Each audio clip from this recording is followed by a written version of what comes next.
আসসালামু আলাইকুম, সবাই কেমন আছো? আজকে আমি তোমাদের সাথে এই মজাদার ভেজিটেবল স্প্রিং রোল রেসিপিটা শেয়ার করব, যেটার জন্য আমি প্রথমে একটা আলু আর 3টা গাজর নিয়ে নিয়েছি। আর প্রথমে এগুলোকে ভালোভাবে গ্রেট করে নিচ্ছি। তোমরা চাইলে একদম চিকন চিকন করে কেটেও নিতে পারো। এটা গ্রেট করার কারণ হচ্ছে যেন আমাদের সবজিগুলো তাড়াতাড়ি সেদ্ধ হয়ে যায়। তো আমরা এটা ছিলে নিয়ে প্রথমে ধুয়ে নিয়েছিলাম। তো গ্রেট করার পরে আমরা আর এটাকে ধুচ্ছি না। এরপরে আমরা একটা ননস্টিকি ফ্রাই প্যান নিয়ে নিয়েছি, আর এর মধ্যে 1 টেবিল চামচ পরিমাণ তেল দিয়ে দিয়েছি। আর এরপরে দিয়ে দিচ্ছি একটা মিডিয়াম সাইজের পেঁয়াজ কুচি আর বেশ কয়েকটা কাঁচামরিচ কুচি। আর প্রথমে এগুলাকে কিছুক্ষণ ভেজে নিচ্ছি। আর এই পাশে আমরা সামান্য একটু পানিতে একটু লবণ দিয়ে একটা নুডলস সেদ্ধ করতে দিয়ে দিচ্ছি। এবার আমাদের গ্রেট করে রাখা সবজিগুলো আমাদের ফ্রাই প্যানের মধ্যে দিয়ে দিচ্ছি। এবার ভালোভাবে নেড়ে নিচ্ছি। আমরা চুলোর আঁচটা মিডিয়াম আঁচে দিয়ে রেখেছি। এরপরে আমাদের সবজির মধ্যে সামান্য একটু লবণ, সামান্য একটু হলুদ গুঁড়ো, সামান্য একটু ধনিয়া গুঁড়ো দিয়েছি। এখানে আমরা খুব বেশি মশলা কিন্তু ইউজ করছি না। এরপরে আমাদের নুডলসে যে মশলাটা ছিল সেটা আমাদের সবজির মধ্যে দিয়ে দিলাম। আর আবারও ভালোভাবে সবগুলোকে নেড়ে মিলিয়ে নিচ্ছি।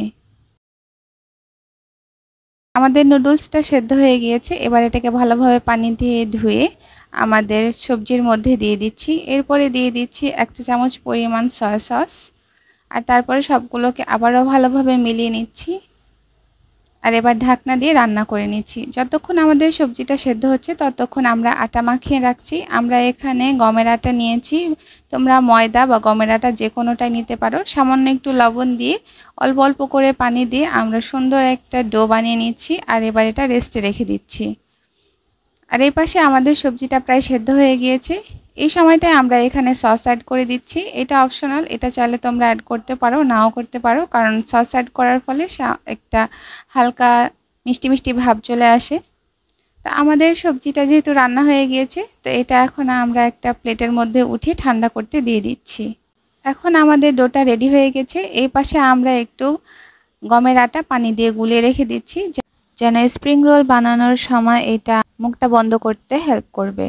এবার আমরা ডোটা নিয়ে নিচ্ছি, আর এইখান থেকে অল্প অল্প পরিমাণে আটা নিয়ে পাতলা পাতলা করে আমরা রুটি তৈরি করে নিচ্ছি। একটু লম্বা সাইজের করে বানাতে চেষ্টা করবে, তাহলে স্প্রিং রোলটা বানাতে সুবিধা হবে। এবার এক পাশে আমরা কিছু পরিমাণ আমাদের তৈরি করে রাখা ভেজিটেবল আর নুডলসের মিক্সচারটা দিয়ে দিচ্ছি, আর চারপাশ দিয়ে আমাদের গুলিয়ে রাখা আটাটা দিয়ে দিচ্ছি, যেন এটার মুখটাকে বন্ধ করা যায়।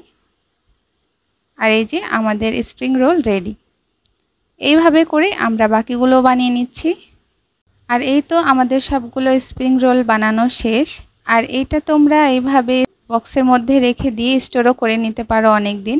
আবারও আমরা ননস্টিকি ফ্রাই প্যান নিয়ে নিচ্ছি, আর এর মধ্যে কিছু পরিমাণ তেল দিয়ে দিচ্ছি। আর এরপরে আমাদের তৈরি করে রাখা রোলগুলোকে দিয়ে দিচ্ছি আর ভালোভাবে ভেজে নিচ্ছি।